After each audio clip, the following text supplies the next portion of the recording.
Hello guys, welcome back to my channel. आज मैं एक क्वेश्चन लेके आई हूँ पेज फॉल्ट पे, जो कि लॉन्ग आंसर क्वेश्चन आपका आता है एग्जाम में। Under what circumstances does page fault occur, describe the action taken by the operating system and page fault occur,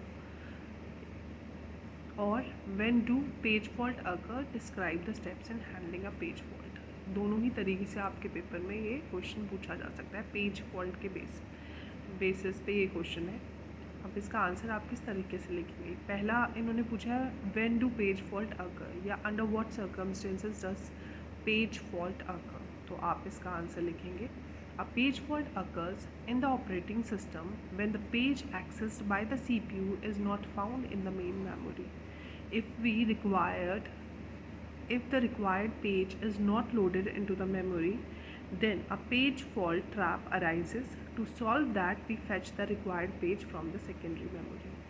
Means page fault अकर करता है ऑपरेटिंग सिस्टम में जब जो है CPU को पेज एक्सेस करना होता है मेन मेमोरी से, और वो वहाँ पर नहीं मिलता है, not found in the main memory. If the required page is not loaded into the memory, then a page fault trap arises. अगर मेन मेमोरी में required page नहीं है तो पेज फॉल्ट ट्रैप अराइज हो जाता है. To solve that, we fetch the required page from the secondary memory. इसको solve करने के लिए हम required page को fetch करते हैं, मतलब रिट्राइव करते हैं सेकेंडरी मेमोरी से. Steps in handling a page fault. To begin, an internal table, typically the PCB का मतलब होता है process control block, was created for the process to identify whether the reference was valid or invalid memory access. जब हम begin करते हैं तो internal table जो होती है आपकी, उसमें जो प्रोसेस कंट्रोल ब्लॉक होता है उसमें आपका प्रोसेस आइडेंटिफाई होता है कि ये रेफरेंस जो है ये वैलिड है या इनवैलिड मेमोरी एक्सेस है. Second point, if the reference is invalid the process will be terminated. अगर रेफरेंस इनवैलिड है तो प्रोसेस टर्मिनेटेड हो जाता है. अगर रेफरेंस करेक्ट है तो फिर जो है पेज को हम सेकेंडरी मेमोरी से फाइंड आउट करते हैं. But if have not yet brought in that page, we must now bring it in. Third point है फाइंड अ फ्री फ्रेम. हम जो है मेन मेमोरी में वेट करते हैं फ्री फ्रेम का. जैसे ही फ्री फ्रेम होता है तो हम पेज को सेकेंडरी मेमोरी से मेन मेमोरी में लाते हैं, सेव करवा देते हैं ताकि CPU एक्सेस कर सके और प्रोग्राम का एग्जीक्यूशन हो सके. फोर्थ पॉइंट है scheduled a disk operation to read desired page into the newly allocated frame. फिर शेड्यूल करते हैं डिस्क ऑपरेशन को ताकि वो रीड कर सके डिज़ायर पेज और उसको न्यूली एलोकेट कर देते हैं फ्रेम में. Fifth point, when the disc is entirely read, the internal table that is kept with the process is modified and the page table, which is primarily shows that the page is now in the memory, is updated.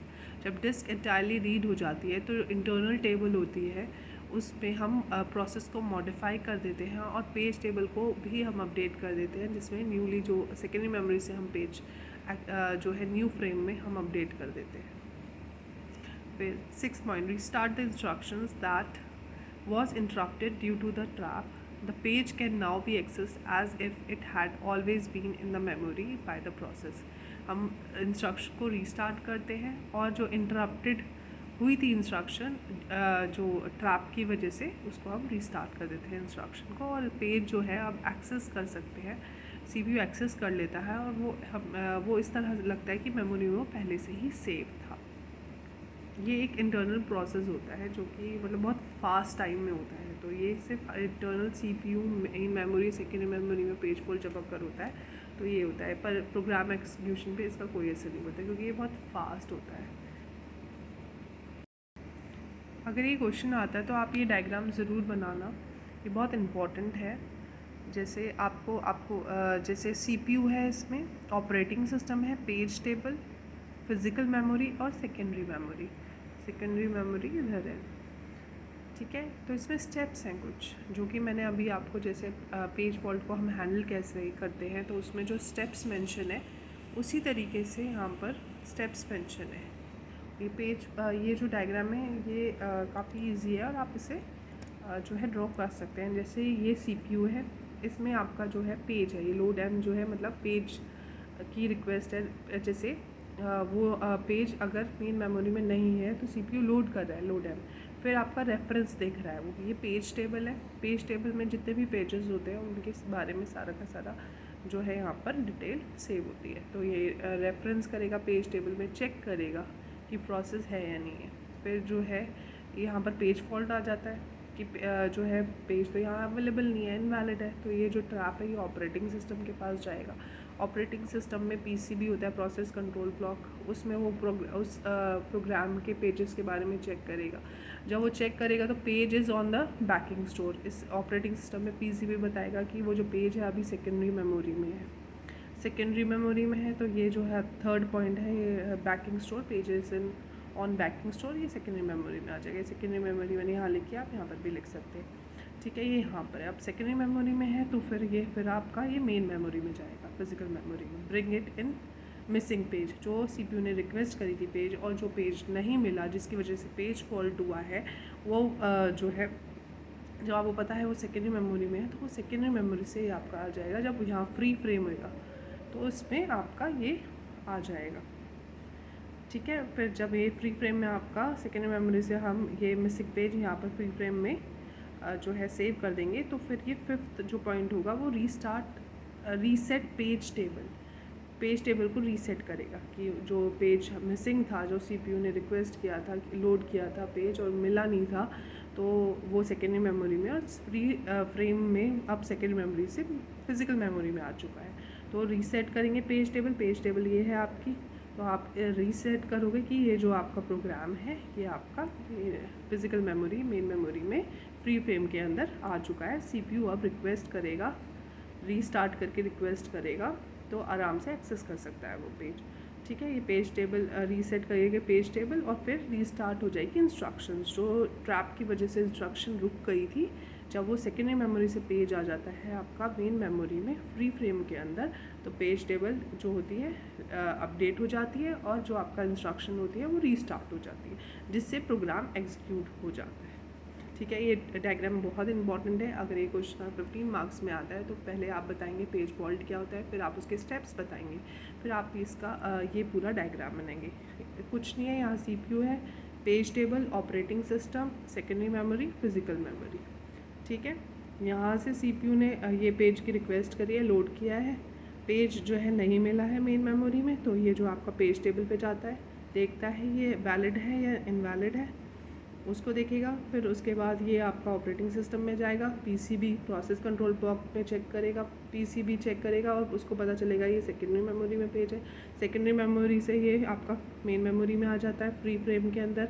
जैसे ही ये main memory में free frame में free frame के अंदर जैसे ये page आपका आ जाता है, तो ये जो है पेज टेबल को रीसेट कर देता है और रीस्टार्ट करता है इंस्ट्रक्शन, ताकि CPU का काम चलता रहे और प्रोग्राम एग्जीक्यूशन जो है आपका प्रोग्राम एग्जीक्यूशन हो जाए।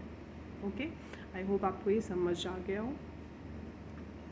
तो आप अगर आप ये क्वेश्चन अटेंड करेंगे तो आप ये पूरा का पूरा लिखेंगे तो आपको मार्क्स अच्छे मिल जाएंगे। आप इसे ऐसे भी समझ सकते हैं कि ये CPU है, ये मेन मेमोरी है, ये सेकेंडरी मेमोरी है। जब CPU ने कोई पेज, जैसे यहाँ पर पेज 6 तक एक प्रोग्राम है X जो कि आपका 10 KB का है, तो सेकेंडरी मेमोरी में ये 10 पेजेस 1-1 KB के हमने स्टोर करवा लिए। मेन मेमोरी सेकेंडरी मेमोरी से कम होती है, तो जितने पेजेस आए वो मेन मेमोरी में सेव हो गए। उसके बाद CPU ने जितने पेजेस मेन मेमोरी में वो सारे के सारे रन कर दिए हैं और उसको वो प्रोग्राम एग्जीक्यूट करने के लिए जो बचे हुए पेज हैं वो भी रन करने हैं, बट जब वो मेन मेमोरी में चेक करता है तो वो नहीं होते, तो वहाँ पर पेज फॉल्ट हो जाता है। तो क्या होता है, सेकेंडरी मेमोरी से वो पेज उठाते हैं और मेन मेमोरी में उसको स्टोर कर देते हैं। जब यहाँ पर कोई भी जो पेज होता है उसका काम ख़त्म हो जाता है और वो स्पेस खाली हो जाती है, तो वो जो पेज अवेलेबल नहीं था वो रिप्लेस हो जाता है उस पेज से जिसका काम हो चुका है। जैसे P3 का काम हो गया है तो P7 या P6 तक है, P7 P3 की स्पेस ले लेगा और P3 के पास खाली हो जाएगी और P7 यहाँ स्टोर हो जाएगा, ताकि CPU उसको एक्सेस कर लेगा। फिर और कोई फ्रेम होएगा, फिर P8 हो जाएगा, फिर कोई और फ्रेम खाली होएगा P9 हो जाएगा, फिर कोई और फ्रेम खाली होएगा तो P10 हो जाएगा। इस तरीके से ये आपका काम करता है। अब आपको आई होप आपको पेज फॉल्ट समझ में आ गया होगा किस तरह से पेज फॉल्ट होता है और इसको कैसे रिमूव करते हैं। इसको रिमूव करते हैं जब मेन मेमोरी में आपका पेज नहीं मिलता है तो सेकेंडरी मेमोरी से हम वो पेज लेते हैं और मेन मेमोरी में उसको फ्री फ्रेम के अंदर जो है सेव कर देते हैं ताकि CPU वहाँ से मेन मेमोरी से फिर वो फ्रेम ले सके और आगे एग्जीक्यूशन हो सके। आई होप आपको ये वीडियो अच्छी लगी।